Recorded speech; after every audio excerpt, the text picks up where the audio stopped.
Instruksi saya sudah sangat jelas, Wapres juga sangat jelas, Menko Perekonomian juga sudah memimpin beberapa kali pertemuan, tapi implementasinya lama. Terus terang saya tidak sabar, sama dengan tidak sabarnya rakyat. Bulet. Saya ingatkan kembali saudara-saudara ya, bahwa pemimpin kita ini harus punya 3 sense of crisis. Menteri Pertanian juga harus punya sense of crisis. Kabulok, Menteri Perdagangan, sense of urgency, sense of responsibility.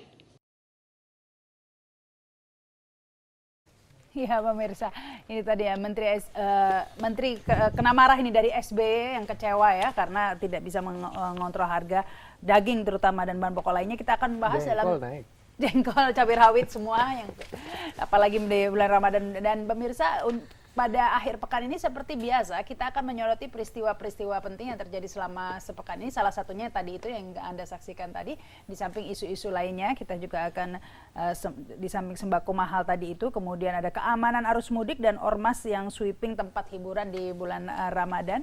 Bersama narasumber yang sudah hadir di studio ada Pak Indra ini, anggota Komisi 3 DPR dari PKS. Selamat malam, Assalamualaikum. Waalaikumsalam warahmatullahi wabarakatuh. Kemudian ada Kombes Polisi Agus Rianto, Kabak Penum Mabes Polri. Selamat malam. Selamat malam, Assalamualaikum. Waalaikumsalam Pak.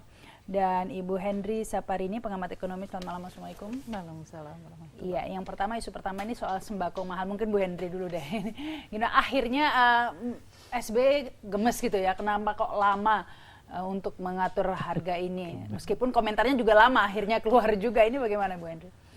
Kalau gemes kan mestinya bukan sekarang ya. Karena kan masalah kenaikan harga ini sudah bisa diprediksi sejak lama. Dan itu tetap akan terjadi pada saat pilihan pemerintah seperti sekarang. Ya, jadi ini kan sebenarnya ketidakmampuan yang sudah ada di ujung. Jadi kalau sekarang pertanyaannya, terus pemerintah harus ngapain? Bukan pada titik ini mestinya ngapain. Ngapainnya itu sudah yang kemarin-kemarin. Gitu. Seperti apa contohnya ya, harusnya? Misalnya kita sudah tahu bahwa solusi kita untuk menjaga harga komoditas pangan itu tidak boleh kemudian hanya bias terhadap konsumen. Ya, kita ini ada harga naik, kemudian mari kita impor agar harganya murah diguyuri. Ini kan sebenarnya bias terhadap konsumen. Mengapa? Bagaimana dengan produsen? Ya, karena tadi dengan solusi impor untuk berbagai komoditas, artinya sebenarnya ini sedang menggerus pasar bagi produsen. Dan ini tidak akan sustainable. Jadi seharusnya seperti apa itu? Seharusnya solusinya dua-duanya. Jadi kalau mau mengguyur pasar, harus dengan produk-produk mengikutkan petani. Oleh karena itu petani, peternak itu diikutkan. Oleh karena itu tidak bisa ad hoc seperti sekarang nah, ini. Nah ini mengapa tidak dilakukan ini Pak Indra seperti itu? Iya gini, pertama saya juga pengen komentar ya. Sebenarnya Pak SBY tidak layak juga gemes atau geram. Karena bagaimanapun beliau harus berkaca ya. Kita kenaikan harga barang-barang hari ini itu adalah rentetan panjang dari implikasi kenaikan BBM. Itu punya, selain memang konsumsi tinggi ya, dengan Ramadan, Idul Fitri nanti, terus dan seterusnya. Tapi yang sangat signifikan itu adalah saya pikir mempengaruhi itulah kenaikan BBM. Dan kenapa PKS waktu lalu menolak keras kenaikan BBM ini? Karena kita paham betul implikasi kenaikan BBM itu bukan hanya sekedar naik dari premium dari 4.500 ke 6.500, tapi multiple efek akan naik harga barang sembako, bahkan jengkol pun naik hari ini dengan harga yang sangat melambung tinggi. Ini tandanya adalah ya harusnya ketika beliau punya sense of crisis yang kuat, itu harus disikapi dimulai sejak ketika mengambil kebijakan apa yang tepat ketika menjelang Ramadan, kebijakan apa yang tepat ketika Idul Fitri, ketika kenaikan BBM menjelang Ramadan itu jelas pasti. Ini sudah bisa diprediksi ya. Jadi aneh sebenarnya kegeraman itu harusnya ya, marahnya juga telat juga begitu ya. Harus mengevaluasi diri saja lah. Ya, tapi ini Pak Agus, implikasi dari kenaikan harga BBM ini selain tadi itu ya, harga-harga sembako mahal, apakah ini juga berimplikasi dengan keamanan untuk meningkatkan antisipasi ya, dengan kondisi ini kan bisa rawan juga ya jika kemudian semakin meroket harga-harga.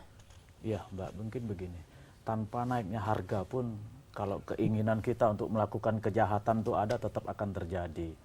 Jadi kalau misalnya langsung mengarah daripada dampak kenaikan BBM terus langsung menjadi ke arah ke dampak kriminal keamanan, itu ya hanya sebagian daripada situasi itu yang terjadi. Sehingga apabila tadi beliau sudah menyatakan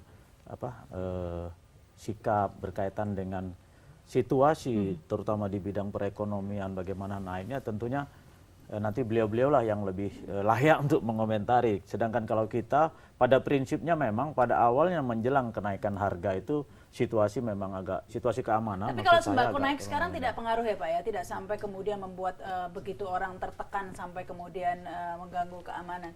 Ya tentunya ini masyarakat sendiri yang bisa menilai ya. Bagi kami situasi sampai saat ini secara umum kondusif. Berkaitan dengan kebijakan-kebijakan yang ada selama. Tapi biasanya kriminalitas meningkat menjelang Ramadan, menjelang Lebaran ya Pak ya?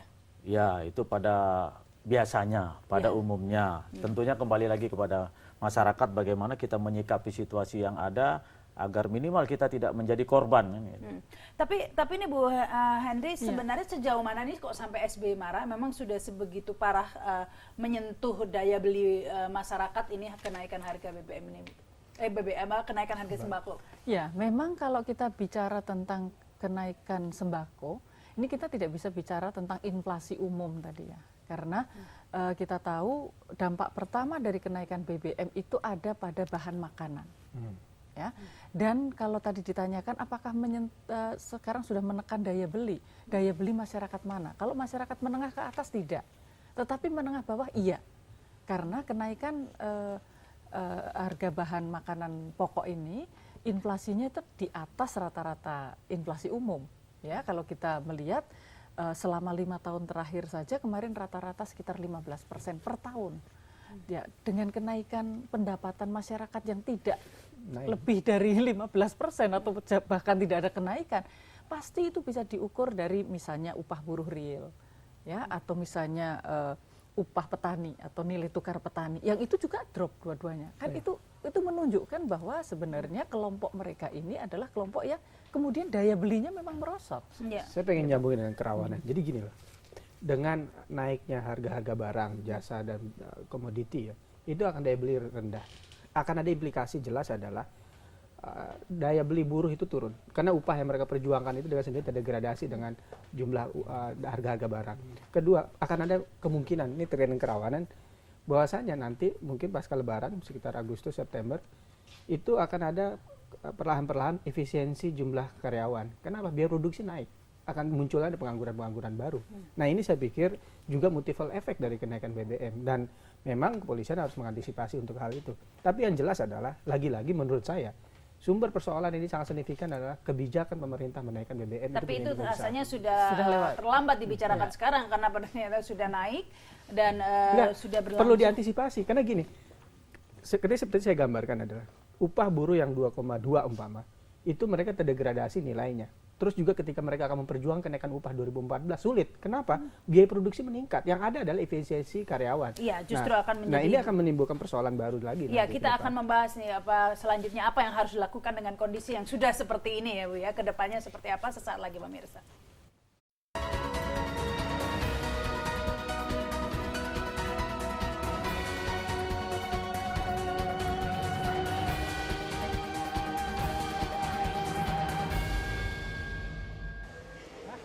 Pengiriman ini merupakan awal dari total pesanan pemerintah sebanyak 800 ton daging sapi untuk memenuhi kebutuhan daging jelang Lebaran. Diperkirakan 7 hari menjelang Lebaran, seluruh daging sapi impor sudah tiba di Indonesia dan telah didistribusikan kepada masyarakat. Daging sapi impor ini akan dijual dengan harga Rp75.000 hingga Rp85.000 per kilogram. Sutarto Alimuso di Rut Perumbulok berjanji mulai Rabu pagi, daging sapi sudah akan mulai didistribusikan. Pasar tradisional di wilayah Jabodetabek menjadi sasaran awal sebelum melebar ke daerah Jawa Barat. Memang ini ada bermacam-macam, tadi kan ada jenisnya macam-macam. Yang termurah kita minta sampai ke end user, itu 75.000, yang termahal 85.000, tergantung jenisnya. Daging sapi impor asal Australia ini diharapkan mampu menstabilkan harga daging sapi tanah air yang kini telah mencapai harga Rp100.000 per kilogramnya. Tommy Ogani, JAK TV. Setelah daging ini, biar Pak Indra dulu yang komentar, karena menterinya PKS ya Pak Indra. Tapi langkah apa yang tepat ini Pak untuk menstabilkan harga daging ini yang dipilih tadi itu dengan impor ya? Kalau saya secara umum mengatakan persoalan mahalnya daging ini bab mafia. Persoalannya di sana, mafia impor yang kuota itu dijual lagi dan dijual lagi, dan ini menjadi persoalan. Nah, kan banyak juga importer fiktif yang mereka mendapatkan kuota, kita tidak tahu, ini yang perlu ditindak saya pikir. Dan komitmen Kementerian Pertanian yang saya dengar untuk menurunkan impor bagian dari apresiasi terhadap petani-petani kita. Karena sebenarnya kalau tidak ada mafia, sebenarnya daging sapi tidak akan mahal. Nah, ini law enforcement terhadap mafia ini, baik dalam masalah distribusinya ataupun juga permainan kuota impor sapi tadi, itulah yang harus dilakukan gitu. Nah, kalau ini bisa dibenahi, saya yakin bisa perlahan-perlahan. Terus yang kedua juga, ketergantungan kita tinggi kepada Australia. Terkesan kita dikooptasi oleh kepentingan asing gitu di sana. Ketergantungan pada Australia, kepada Amerika. Dan komitmen Kementerian Pertanian yang saya dengar lagi, bagaimana menurunkan impor ini bagian dari kita membuat swasembada daging dan memberdayakan para petani kita. Nah, kalau kita terus bergantung kepada impor, ya kita tidak akan pernah selesai gitu. Ya. Harga daging ini akan menjadi persoalan terus reguler tiap tahun dan sudah terjadi sejak 90-an. Tapi menjelang Lebaran ini Bu Henry tadi itu langkah pemerintah mendatangkan impor daging ya untuk menstabilkan harga persiapan Lebaran ini. Kalau menurut Bu Henry gimana? Ya kalau sekarang tidak ada pilihan lain ya. Tapi saya ingin menyampaikan bahwa ke depan ya. Kalau sekarang ini masyarakat sudah membutuhkan dan kemudian kita sebenarnya kan ada masalah data. Ya, kalau kemudian kebutuhan dengan supply ini kan yang selalu menjadi masalah besar. Padahal kesalahan data itulah yang kemudian pilihan kebijakan yang menjadi salah. Ya, sekarang kalau kita melihat investasi dalam negeri itu terbesar, pertumbuhan terbesar itu 12%, atau share terbesar 12% itu adalah industri makanan. Nah, di dalam perencanaan data itu, apakah kemudian sudah memasukkan kebutuhan untuk rumah tangga, kebutuhan untuk industri, dan kebutuhan untuk industri-industri kuliner? Ini kan harus masuk semua. Karena kalau tidak, maka akan ada shortage ya, antara supply dan demand-nya. Itu yang pertama. Ini yang harus jelas dulu. Ya, apakah benar bahwa Kementerian Perdagangan, Kementerian Pertanian itu sudah menghitung itu dengan benar? Berapa investasi yang akan naik, ekspansinya berapa, tidak hanya untuk rumah tangga. Satu. Kemudian yang kedua, kalau kita menggunakan sistem kuota, memang seperti yang terjadi sekarang ini. Mestinya kita hapuskanlah dengan kuota. Artinya dibebaskan saja Pak impor? Karena gini, sistem kuota yang terjadi seperti tadi disalahgunakan dengan jual beli itu sudah sejak zaman Orde Baru. Ya. Dan untuk bahan makanan itu komoditas paling empuk untuk bisa mendapatkan dana untuk dukungan politik. Itu sudah sejak dulu juga kita tahu. Gitu. Nah, jadi semestinya kalau memang sekarang ini kalau pemerintah mengatakan kuota itu kan juga hanya di atas kertas. Mengatakan suplai cukup itu juga hanya di atas kertas. Tetapi yang terjadi misalnya sekarang ini impornya masuk, kuotanya sudah diambil, sudah diimpor, tetapi tidak dipasarkan ke masyarakat. Kan itu juga masalah lagi. Jadi ini kan mestinya harus dirunut gitu loh. Jadi tidak hanya di atas kertas. Jadi seharusnya dibebaskan saja tanpa kuota atau bagaimana? Kalau misalnya mau dibebaskan, itu pilihan. Kalau mau dibebaskan dengan tarif, ya, tetapi tarifnya dihitung yang benar-benar gitu ya. Artinya kita harus dikaitkan, tidak hanya sekedar kita boleh impor, bukan. Impor itu adalah solusi jangka pendek. Sehingga kita tahu bahwa kita akan butuhnya berapa, kita akan bisa swasembada kapan gitu. Sehingga kita tahu persis kapan itu impor harus dihentikan gitu loh. Nah, jadi kalau memang itu bisa, maka kita menyelesaikan kebutuhan daging itu tidak hanya tapi untuk bagaimana bisa jika di pasar begitu banyak daging impor, ini kan yang lokal tidak bisa bersaing begitu kan Bu ya? Makanya itu tadi kalau misalnya dengan terukur maka kapan tuh boleh impor, dan itu harus diikuti impornya itu sapinya sudah didatangkan tapi tidak dipotong, kapan kemudian akan jadi daging di pasar kan gitu. Nah, jadi kalau mereka memotongnya menunggu gitu ya, atau ini kan banyak sekali permasalahannya karena dia akan harus didatangkan, kemudian digemukkan. Kalau udah digemukkan itu kan urusan masing-masing pengusaha. Kalau dia merasa mau ditunggu 5 kilo lagi, itu adalah urusan mereka dan tidak bisa dipotong, tetap di pasar tidak ada. Tetapi di Departemen Pertanian, Departemen Perdagangan, di atas kertas itu sudah cukup. Itu yang terjadi ya. Kita dengar dulu ini pernyataan dari Menteri Pertanian. Kita akan optimalkan di Ramadan ini ya supaya Bulog bisa mengisi pasar betul dan supaya harga bisa turun. Jadi harganya belum ada yang pasti Pak, berapa harga? Ya sebetulnya kita, kalau nanti Bulog akan jual di harga 75. 75.000. Oh, sekarang ini kan kita sebenarnya kebutuhan pangan itu dilepas pada mekanisme pasar. Ya, peran dari pemerintah itu sangat minimal. Instrumennya cuma punya 2, yang satu operasi pasar, yang kedua adalah dengan pajak ditanggung pemerintah. Tapi ini sudah Bulog kan ini daging? Bulog itu kan juga ini kan ad hoc. Kebijakannya itu kan kebijakan ad hoc. Ini bukan jangka panjang. Kalau kita melihat untuk beras saja, emang Bulog dikasih dukungan kebijakan misalnya dengan pembiayaan APBN? Enggak. Bulog kan cari dana sendiri dari. Tapi 75.000 termasuk terjangkau ya dibanding harga cabai yang 120-130 ribu. Jengkol udah 90 loh. Nah ya ini kan lebih murah daging jadinya kan ya. Harganya seperti itu sudah cukup membantu begitu ya, Pak? Jadi kalau kita melihat banyak negara itu kan swasembada di atas 100%. Jadi untuk komoditas-komoditas strategis memang strateginya nggak ada lain kecuali swasembada. Gitu. Nah, baik. jadi itu yang harus yang terakhir ditambahkan Pak Indra. Enggak, memang swasembada pangan dari semua komoditi itu saya pikir sebuah target yang harus dicapai dan diseriusi. Tanpa itu maka kita hanya menjadi pasar, dan ketika kita jadi pasar ini akan mudah didikte oleh kepentingan-kepentingan kapitalis, pemodal dan seterusnya. Nah, sekarang adalah yang penting adalah bagaimana kita punya komitmen keseluruhan. Dalam hal ini ya saya sepakat dengan Ibu kita tadi terkait dengan program-program yang diambil oleh pemerintah. Tapi lagi-lagi adalah kita bicara tentang harga-harga bahan pokok ini, kan kita lihat nih, kalau kita bandingkan sekarang, harga daging sapi ternyata sudah signifikan lebih murah dibandingkan harga cabai, bahkan lebih murah dibandingkan harga jengkol ya. Artinya lagi-lagi yang menjadi beban masyarakat lebih besar adalah komoditi-komoditi yang lain, bukan sekedar daging. Dan sejauh ini kita hanya menyoroti persoalan daging, padahal persoalan yang lebih mendasar ya kayak tadi, kebutuhan cabai itu tidak bisa lepas. Hampir setiap rumah membutuhkan cabai. Berbeda tidak hampir setiap rumah membutuhkan daging. Padahal harga cabai bahkan sudah sampai mendekati angka 100. Nah, ini lebih mendasar untuk kita potret. Dan implikasi persoalan ini harusnya dituntaskan, karena ketika menjelang nanti Idul Fitri itu akan semakin melonjak.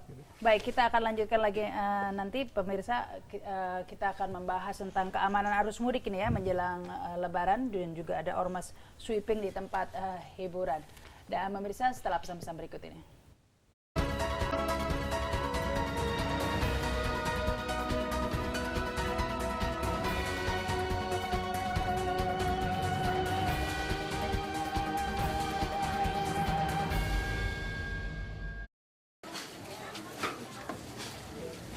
Memasuki bulan Ramadan, permintaan akan kebutuhan pokok di masyarakat semakin meningkat.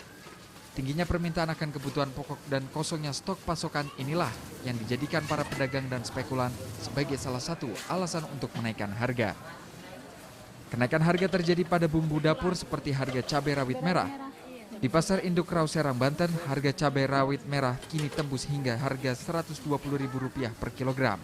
Kenaikan tersebut mencapai 3 kali lipat dari harga semula yang sebelumnya hanya Rp40.000 per kilogram. Menurut pedagang, kenaikan harga pada cabai rawit merah sudah terjadi sejak 2 hari lalu selama memasuki bulan Ramadan.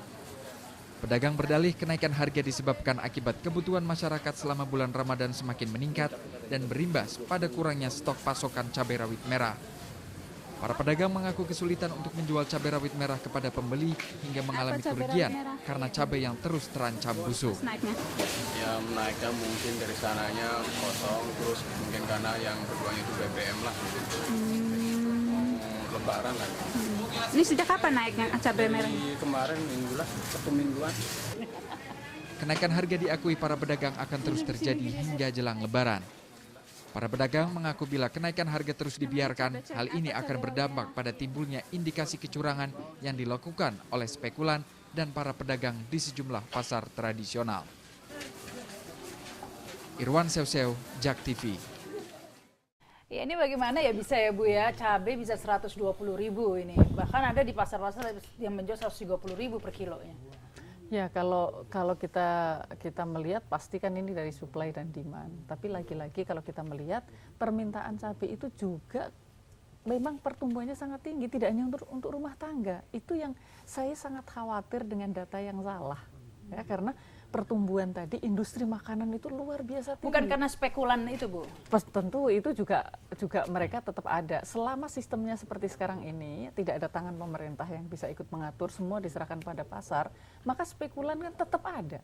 Tapi malah bisa pemerintah mengatur semua komoditi sampai cabai begitu. Bukan mengatur seperti itu. Sekarang kalau kita melihat bagaimana dengan supply ya, sekarang ini kita bisa mengimpor cabai dari Cina.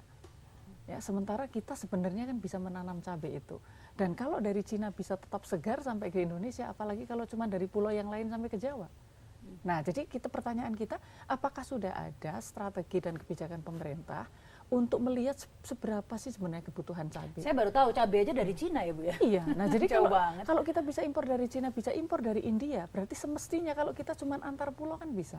Nah, ini yang tidak pernah diantisipasi seperti itu. Artinya berapa persen sih cabai lokal dan cabai impor itu, Bu, lebih dominan? Tentu itu yang tahu Departemen Pertanian ya, dan Departemen Perdagangan. Saya tidak pernah melakukan penelitian itu, tetapi yang penting adalah ini kan harus ada siasat ya. Tidak semua kuliner itu menggunakan cabai segar sebenarnya kan. Tetapi kita tidak ada cabai olahan yang setengah olahan kan juga nggak ada untuk mengurangi risiko dari kebusukan yang mengakibatkan penurunan harga. Ini kan juga tidak ada. Artinya intervensi teknologi sederhana ya terhadap cabai nggak ada.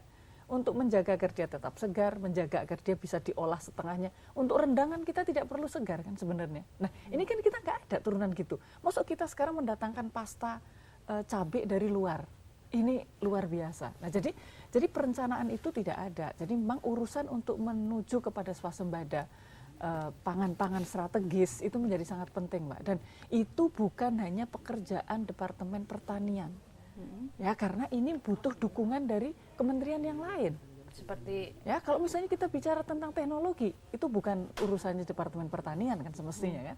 Nah, jadi kalau memang kita mengatakan bahwa 3 tahun lagi atau 2 tahun lagi kita harus waspada cabai, maka ini butuh dukungan apa saja sih kita. Misalnya satu lahan. Ya, yang kedua kemudian teknologi sederhana, kemudian transportasi. Ini kan harus ada perencanaan. Tapi mengapa sih kita negara yang begitu luas ini tidak ada yang benar-benar bisa menguasai swasembada untuk bahan-bahan yang pokok seperti itu? Loh, memang tidak ada kan tadi perencanaan strategi untuk swasembada yang didukung dengan kebijakan komprehensif. Misalnya akan melakukan diversifikasi pangan. Diversifikasi pangan itu juga bukan programnya dari Kementerian Pertanian. Karena dia butuh dukungan kebijakan fiskal dan sebagainya. Tapi strategi komprehensif kan tidak ada. Karena apa? Perencanaan yang terjadi, perencanaan pembangunan di Indonesia itu kan sektoral. Jadi semuanya tergantung impornya, gula, beras, semuanya. Ada nggak, Bu, yang nggak? Selama kita memang seperti ini ya, tidak mau mendukung, ya, bahkan ada upaya-upaya dari negara-negara maju untuk meminta Indonesia untuk tidak melakukan swasembada pangan. Karena itu adalah upaya-upaya menjadikan kita pasar. Dan itu disampaikan oleh negara-negara OECD mendatangi wakil presiden dan mengatakan jangan bermimpi untuk menjadi negara swasembada pangan. Karena untuk menjadi swasembada pangan investasi yang sangat mahal. Maka bangunlah saja infrastruktur. Sehingga barang datang ke Tanjung Priok sampai ke pasar itu dengan murah. Tetapi nggak usah bicara barangnya dari mana. Nah, itu kan pilihan politik suatu bangsa. Kita mau jadi tampaknya itu, swasembada masih jauh ya, Bu ya? Kalau kita melihat angka ya target di dalam RPJM itu kan gapnya semakin lama semakin melebar. Jadi target swasembada dengan realisasi dari produksi semakin lama semakin jauh. Melebar. Ya karena kalau tidak komprehensif ya perencanaannya nggak akan bisa. Dan memang tidak direncanakan seperti itu. Ya, nah jadi kita nggak ngerti sebenarnya pemerintahan yang sekarang ini terhadap pangan maunya swasembada apa enggak sih? Sebenarnya kita dulu pernah ya, Bu, ya, mengalami era-era mampu swasembada seperti itu. Ya, kan? kalau zaman Orde Baru mungkin ya dukungan kebijakan terhadap produsen itu kan luar biasa. Kalau sekarang kan dukungannya lebih kepada konsumen. Maka tadi saya katakan bias terhadap konsumen, sementara terhadap produsen enggak. Mana sih kredit untuk benih? Mana kredit pasca panen? Cari pupuk saja nah, itu kan zaman dulu kan itu Baik. memang secara komprehensif gitu. Baik, kita akan lanjutkan lagi ini, Bu ya. Tapi kita harus break dulu, pemirsa. Ada apa berita akan kembali setelah pesan-pesan berikut ini.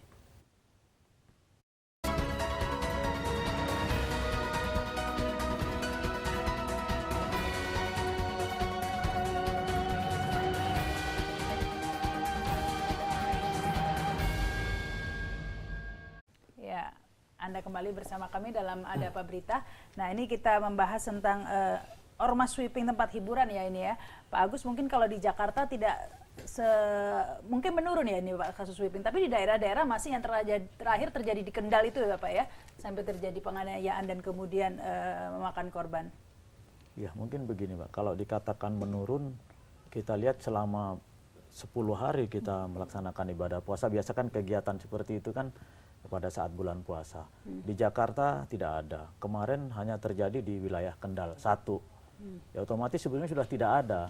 Nah, dan ini kita sampaikan juga bahwa kegiatan yang kemarin terjadi di Kendal itu ternyata teman-teman ormas ini bukan dari masyarakat Kendal, tapi dari wilayah sekitar Kendal yang datang ke wilayah tersebut, sehingga terjadilah hal-hal yang tidak kita inginkan, yang akhirnya ya berdampak pada situasi yang kurang kondusif pada hari Kamis kemarin. Ini apa yang dilakukan Pak sehingga di Jakarta nyaris tidak ada ya Pak ya? Tidak ada, selama ini tidak ada. Selama dekade 10 hari ini tidak ada. Ya. Ini mengapa? Karena sudah ada dialog dengan ormas atau apa nih Pak? Jadi sebetulnya begini Mbak ya, kalau kita istilahkan sweeping itu kan konotasinya lebih kepada hal-hal yang berbau, akan berdampak pada hal-hal yang kurang menguntungkan. Dan ini tidak diatur dalam undang-undang kita, mungkin nanti Pak Indra bisa lebih menjelaskan karena di tempat beliau lah yang membuat, menelurkan undang-undang apapun itu namanya, termasuk nanti mungkin ada undang-undang yang terbaru. Nah itu kan kita sebenarnya tidak ada istilah itu. Kemudian dalam kita berorganisasi pun pastilah tidak ada kata-kata boleh melakukan sweeping kepada orang lain, itu tidak ada. Kepolisian saja yang oleh undang-undang sebagaimana yang diamanatkan oleh rakyat melalui perwakilan kita yang ada di DPR, tidak ada ceritanya sweeping, gitu kan. Nah kita melaksanakan tugas ya, Harkamtipmas itu diantaranya ya patroli, pengawalan, penjagaan, pengamanan, ya seperti itu bunyinya. Nah kegiatannya razia, itu tentunya persyaratan-persyaratannya cukup banyak agar tidak terjadi hal-hal yang tidak kita inginkan. Nah ini kalau ke depan nanti meskipun ya alhamdulillah sampai hari ke-10 ini tidak ada sweeping ya Pak ya, tapi kalau ke depan nanti ada sweeping, ada masalah, ini apa yang dilakukan? Apa ditindak atau bagaimana nih Pak? Ya tentunya kita di awal-awal kegiatan ini tentunya kita kan sudah melalui teman-teman yang memang sesuai dengan tupoksi masing-masing kan sudah melihat apakah ada rencana kegiatan ini, kita tetap upaya-upaya persuasif ini tetap kita dahulukan Mbak, gitu kan. Karena kalau misalnya bicaranya, oh Pak kita cuma mau ngumpul, mau jalan pun nanti melanggar lagi undang-undang. Oh, saya mau jalan kok dilanggar. Nah, undang-undangnya mengatur boleh berserikat, berkumpul dan segala macamnya. Mau demo juga ada undang-undangnya dengan persyaratan-persyaratan tertentu. Tapi apabila mengarah kepada hal-hal yang kontraproduktif yang akhirnya nanti dapat menimbulkan suatu peristiwa yang tidak kita inginkan, pimpinan kami telah merintahkan secara tegas, kita akan ambil tindakan tegas. Mungkin beberapa waktu yang lalu sudah kita lakukan, sehingga ya alhamdulillah ya, di samping kita menghimbau, persuasif, juga tindakan tegas kita. Jadi kalau nanti ada sweeping langsung dihentikan begitu oleh kepolisian Pak, misalnya ada ormas yang melakukan sweeping ini, langsung akan dihentikan gitu atau iya, iya, karena kita apabila kita tidak bisa lakukan secara persuasif tadi, musyawarah, kita akan bubarkan. Dibubarkan ya Pak ya. Dan ditindak pelaku sweepingnya? Ya tentunya kita lihat permasalahannya ya Mbak ya. Apabila bisa kita lakukan dialog, pembubaran ya bubar. Apabila situasinya berubah, tentunya ada mekanisme lain yang bisa kita lakukan. Sesuai dengan undang-undang juga. Ini sebenarnya kalau dibandingkan tahun-tahun sebelumnya, menurun ya Pak ya? Alhamdulillah menurun, sangat menurun. Nah ini Pak Indra, apakah menurunnya ini karena pengaruh dari undang-undang ormas yang baru disahkan oleh DPR atau bagaimana? Ya tentu banyak ya faktornya ya. Tapi yang jelas pertama saya ingin katakan sweeping ataupun istilahnya merazia yang dilakukan oleh ormas-ormas tentu juga bukan sesuatu yang berdiri sendiri. Maraknya dulu sebelum-sebelumnya, kalau kita bicara sebelum-sebelumnya, kenapa marak? Karena memang juga ada mungkin kegalauan, kegeraman, dan kekesalan mereka melihat ada praktek-praktek penyimpangan yang terkesan dibiarkan. Ada praktek prostitusi, perjudian, minuman keras, dan yang lain-lainnya yang mungkin mereka menganggap belum optimalnya aparat penegak hukum menjalankan fungsi dan perannya. Bahkan saya juga pernah dengar sudah dilaporkan katanya, tapi ternyata tidak ditindak. Nah ini kan menjadi PR, dan saya memberi apresiasi ternyata tahun ini alhamdulillah seperti Pak Agus sampaikan dan kita lihat hal itu sudah sangat minim ya. Baru satu kasus yang kita dengar. Kalau tahun lalu kan atau 2 tahun yang lalu hampir semua banyak tempat itu terjadi ya, di beberapa provinsi. Nah ini berarti mungkin ada sebuah approach yang lebih bagus yang dilakukan oleh teman-teman Polri untuk bagaimana tupoksinya menertibkan tindakan-tindakan yang melanggar, terutama di bulan Ramadan ya, seperti minuman keras atau tindakan prostitusi yang jelas-jelas itu melanggar undang-undang, melanggar hukum, dan tupoksinya lalu menegakkan itu. Kalau peran itu bisa dijalankan dengan baik, saya pikir tidak akan ada civil society atau ormas atau masyarakat yang justru harus repot-repot melakukan razia, karena itu mendingan dia tugasnya menjalankan aktivitas sehari-hari, beribadah di bulan Ramadan. Apa itu sudah dilakukan tuh Pak Agus ya, bahwa bukan hanya yang sweeping saja yang ditindak, tapi yang melanggar peraturan ya dengan membuka prostitusi di bulan Ramadan dilarang ya Pak ya di ya, tentunya itu kan melibatkan banyak pihak ya Mbak ya, stakeholder yang ada ya, pemerintah daerah dengan Satpol PP-nya, kita bekerja sama, kemudian juga tokoh-tokoh masyarakat, tokoh-tokoh agama, itu kita kedepankan upaya-upaya persuasif untuk menghindari terjadinya bentrok ini, terjadinya gangguan kamtipmas, karena mungkin kita tahu persis bagaimana kita mengobati itu lebih sulit daripada kita menjaga kan gitu. Dampaknya akan berbeda apabila sudah terjadi, kan akhirnya nanti diproses nanti. Karena ini masyarakatnya antar keluarga mungkin, antar kampung, antar kelompok ini. Sebetulnya teman, tapi karena kepentingan berbeda, bermasalah kita proses. Pertimbangan juga kemanusiaan, tidak kita proses. Undang-undang membolehkan ya Pak ya. Karena dalam artian bahwa apabila memang ada permasalahan yang dapat diselesaikan oleh mereka, kita upayakan untuk bisa diselesaikan secara musyawarah. Iya. Artinya kegeraman masyarakat ini ya terhadap mungkin tempat prostitusi, minuman keras, lain-lain di bulan Ramadan ini akan hilang dengan sendirinya jika kemudian bisa ditindak begitu ya Pak. Jadi ya, makanya tadi satu sisi ini menjadi potret kita. Kenapa sweeping marak sebelum-sebelumnya? Karena mungkin ada pembiaran dan pengabaian atau kelalaian. Nah tahun ini sudah ada sebuah hasil yang cukup progresif. Paling tidak 10 hari ini di DKI biasanya minimal, itu mesti ada sweeping biasanya. Tahun ini tidak ada. Itu berarti kan juga ada kerja keras dari institusi Polri umpama dan kerjasama bersama dan kesadaran bersama itu penting, dan juga kesadaran ormas. Nah lagi-lagi adalah undang ormas kemarin memotret bagaimana kita civil society itu bisa hidup, kebebasan masyarakat itu bisa hadir dan bisa terjaga dengan baik, tapi juga aturan hukum, aturan main, karena kan kebebasan masyarakat itu di konstitusi juga dibatasi dengan aturan-aturan yang ada. Nah tinggal sinergi ini perlu ditingkatkan. Jika kemudian ada ormas yang tetap melakukan sweeping, maka bisa dibubarkan begitu menurut Undang-Undang Ormas? Oh enggak, begini ya, tentu ada tahapan, ada kriteria. Contoh kalau kita lihat ada sweeping atau ada tindakan terjadi. Apakah itu tindakan yang dilakukan oleh oknum, oleh personal? Kalau tindakan kekerasan yang dilakukan oleh anggota ormas, tidak otomatis menyangkut ke ormasnya. Itu KUHP yang bertindak, tindak pidana, bentuk apapun tindak pidananya. Tapi kalau memang ormas itu yang melakukan seruan, secara resmi, ormas itu yang melakukan tindakan separatis, umpama ormas itu melakukan kekerasan, ormasnya, entitas ormasnya, itu baru ada proses pembinaan. Tapi pada umumnya susah kan pembuktian seperti itu, selalu mengatakan itu oknum dari ormas tersebut, seperti itu kan? Bisa, tergantung kan ada dalam sebuah organisasi itu ada musyawarah umpama.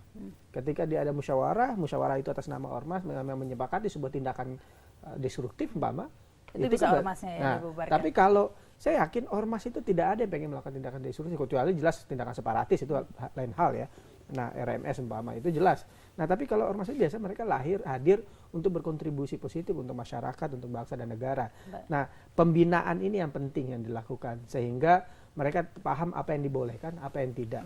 Nah yang paling penting juga konsistensi penegak hukum sehingga tidak ada bias. Gitu. Ya, tadi itu harus semua pihak ya Pak ya, baik dari penegak hukumnya, ormasnya maupun masyarakatnya.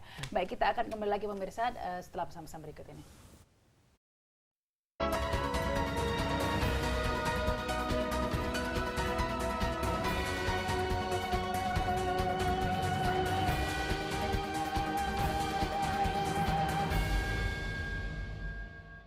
Anda kembali bersama kami dalam Ada Apa Berita. Kita sudah di segmen terakhir ini menjelang Ramadan. Biasanya selalu ini yang identik dengan arus mudik. Tapi mungkin ke Bu Henry dulu ini Bu. Tadi kan sudah BBM naik, sembako naik. Apakah ini berimplikasi terhadap pemudik Bu? Mungkin pemudik tahun ini tidak sebanyak tahun-tahun sebelumnya karena harga-harga yang naik. Kalau saya rasa analisanya bisa banyak irisan ya. Bisa analisa sosiologis ya, itu sudah menjadi culture budaya masyarakat. Kemudian juga bisa analisa ekonomi karena ini mereka biasanya menabung dan akan digunakan untuk dibawa ke kampung ya. Sekarang nggak bisa nabung ya, Bu ya. Apapun mereka biasanya karena itu sudah menjadi culture ya, dan ini tidak hanya terjadi di Indonesia saja sebenarnya ya. Fenomena mudik itu kan di banyak negara juga ada. Bahkan di negara maju seperti Jepang juga mereka walaupun antri tidak ada kendaraan pun dia rela untuk tidur di stasiun-stasiun. Jadi ini memang ada mungkin di Asia ya, budaya-budaya seperti ini. Jadi kalau kemudian dikatakan bahwa harga-harga naik kemudian akan menurunkan minat untuk mudik, saya rasa bukan itu yang menurunkan minat, karena masyarakat akan mencari solusi ya, cara yang paling murah untuk bisa mudik. Ya, misalnya transportasi kan udah pasti naik ini, harga betul, BBM naik. Ya, tetapi pilihan untuk makan saja susah ya begitu ya, Bu ya. Pilihan untuk menggunakan sepeda motor saya rasa akan menjadi pilihan yang semakin besar dibanding dengan tahun-tahun sebelumnya gitu. Ini jadi diprediksi seperti itu Pak Agus, pemudik dengan motor akan meningkat tahun ini? Ya, tentunya banyak kemungkinan yang bisa terjadi, bisa naik, bisa juga tidak. Karena tadi pertimbangan ekonomis yang sudah disampaikan oleh Ibu kita ini juga mempengaruhi. Tapi bagaimanapun mudik ini mungkin sudah jadi budaya bagi masyarakat kita. Karena kan banyak saudara-saudara kita yang pada saat sekarang 1 tahun ini bekerja di luar kotanya, mencari nafkah di tempat lain.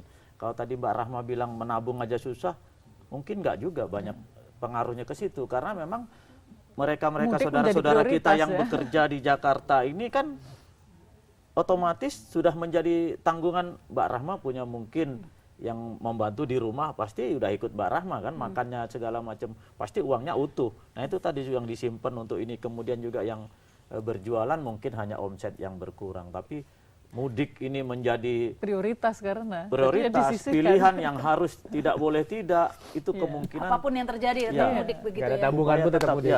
Tetap akan menjadi primadona menjelang pelaksanaan Lebaran ini. Yang ini tetap harus yang jadi masalah itu kan gini, bahwa mudik itu tidak masalah ya kalau yang mudik itu orangnya saja, Mbak. Tapi kalau di Indonesia itu kan yang mudik kendaraannya, barangnya ikut. Ya? Barangnya ikut. Kalau barangnya ikut, kendaraan itu yang nggak ada, Pak. Jadi kalau transportasi publik di Jakarta bagus, di daerah juga bagus, maka yang ada itu hanya perpindahan orang. Itu tidak masalah. Tetapi karena transportasi publik di Jakarta juga susah, di daerah lebih susah lagi, maka yang mereka pikirkan adalah mereka harus membawa serta tidak hanya badan, barang, tetapi juga kendaraan mereka. Itu yang bikin macet ya Pak ya. Ini tentu sudah antisipasi keamanannya bagaimana ini Pak ke arus mudik nanti? Kita sudah jauh-jauh hari mempersiapkan diri tentunya dengan keterbatasan yang ada. Nah inilah bahwa Pak Kapolri merasa bahwa beliau yakin, beliau memahami bahwa Polri tidak akan mampu mengatasi persoalan keamanan yang menjadi tanggung jawab sesuai undang-undang itu sendiri. Tidak bisa Polri one man show, pasti memerlukan semua peran stakeholder, pemerintah, swasta, termasuk masyarakat, karena yang menjalankan aktivitas itu masyarakat. Nah inilah untuk kesiapan kita menjelang mudik nanti, diperkirakan H-10 atau H-7 sampai dengan H+7, kemungkinan ini perpanjangan daripada arus baliknya karena ada liburan sampai dengan 17 Agustus ini. Nah ini tentunya kita sudah persiapkan. Ya memang ada kenaikan untuk jumlah personel yang secara struktural fungsi dalam surat perintah itu memang ada penaikan sedikit. Tapi pasukan cadangan kita siapkan juga banyak karena kenapa? Untuk kegiatan operasi kan ada keterbatasan. Anggaran ditentukan, jumlah personel ditentukan, jadi ikutannya demikian. Tapi namun demikian kami akan berupaya dengan perkuatan yang ada untuk memberikan kenyamanan lah dan keamanan bagi saudara-saudara. Diperkirakan puncaknya H-7 ya Pak ya? Enggak, puncaknya itu paling H-3 biasanya itu. Oh, H-3 yang puncak ininya. Ya. Kalau tahun lalu ada berapa pemudik ini Pak? Tahun lalu? Bervariasi ya Mbak ya, untuk tahun lalu itu untuk yang lewat darat itu sekitar lebih dari 5 jutaan itu Yang kereta api yang menurun karena kemarin kan ada kebijakan penurunan kuota itu, ya, jadi ada penurunan berapa persen. Nah untuk tahun ini ya kemungkinan kenaikan juga berkisar antara 10 sampai 15% itu untuk mudik itu. Tapi nanti kita lihat situasi. 5 juta se-Indonesia. Iya. Nah, kalau se-Jakarta kosong nanti ya. Jakartanya. Tentunya kita bicaranya sudah levelnya nasional ya, Mbak. Iya. Kalau demikian juga infrastruktur tadi itu tidak bisa berdiri sendiri ya Pak ya. Semuanya harus dipersiapkan. Bukan hanya bagi pemudik Pak ya. Tempat yang ditinggalkan ini juga keamanannya harus. Iya, betul. Jadi gini, pertama saya katakan, prediksi saya, penggunaan kendaraan bermotor akan meningkat. Saya sepakat dengan Bu Indri. Bagaimanapun ya, dengan kenaikan BBM, tingginya biaya transportasi, ongkos yang akan mereka keluarkan, pilihan yang lebih ekonomis dan lebih mungkin itulah menggunakan kendaraan bermotor. Itu berarti yang memunculkan kerawanan, karena nyalip dan seterusnya motor lebih beresiko. Oleh karena itu tentu Polri harus memotret kondisi itu. Saya yakin bagaimanapun kendaraan bermotor akan meningkat. Itu satu. Nah, yang kedua tadi tempat yang ditinggalkan ini, ya tentu ini sudah menjadi potret kita bersama. Kasus-kasus tahun lalu ya banyak kecurian, bukan hanya kecurian, terus juga adanya kebakaran karena konslet dan segala macam. Ini tentu tugas kita bersama. Tentu saya berharap Polri juga memotret kondisi kerawanan-kerawanan rumah-rumah yang ditinggalkan itu. Nah, ketika kita nanti selesai mudik, ini menjadi agenda rutin. Mudah-mudahan perbaikan-perbaikan penanganan terhadap mudik setiap tahun, karena ini menjadi agenda rutin dan menjadi agenda pasti. Jumlahnya pun saya yakin akan meningkat, walaupun daya beli makin menurun, tapi jumlah akan mudik akan meningkat. Mudah-mudahan perlahan-perlahan ya, Polri sekarang sudah ada punya komitmen yang kuat, infrastruktur juga diperbaiki, pemerintah juga harus memikirkan sistem yang lebih baik, sehingga bagaimana tadi tidak sampai perlahan-perlahan kendaraannya cukuplah badannya saja dan barangnya pakaian. Tapi mudah-mudahan nanti dengan transportasi publik yang makin bagus, orang akan memilih untuk lebih bagus mereka naik kendaraan apalagi umum. Nanti ada arus balik ya, jangan-jangan gara-gara daging mahal arus baliknya bawa sapi juga ini dari bawa kambing buat makan di Jakarta. Tapi tadi itu ya Pak ya, tentunya selain penambahan personil untuk yang arus mudik juga ditingkatkan juga keamanan untuk yang daerah yang ditinggalkan ya Pak ya.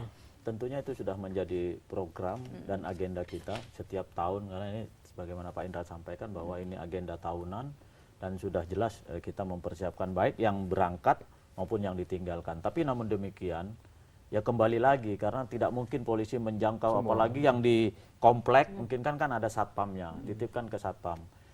Sehingga beliau-beliau lah nanti yang bisa ngontrol, ya kita secara umum saja di besarannya.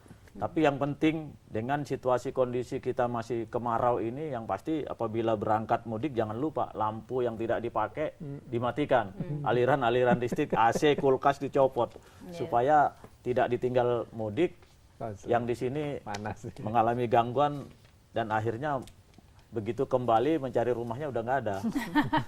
Baik ya. Tadi itu yang harus diantisipasi tadi ya, nanti baik acara tahunan ini ya, Lebaran ini. Baik, terima kasih ini Pak Indra, Pak Agus dan juga Bu Henry Saparini, dan pemirsa Ada Apa Berita masih akan berlanjut dengan pembahasan-pembahasan lainnya hingga pukul 11 malam nanti. Saya Rahmat Sarita, sampai jumpa. Terima kasih nih Pak Indra.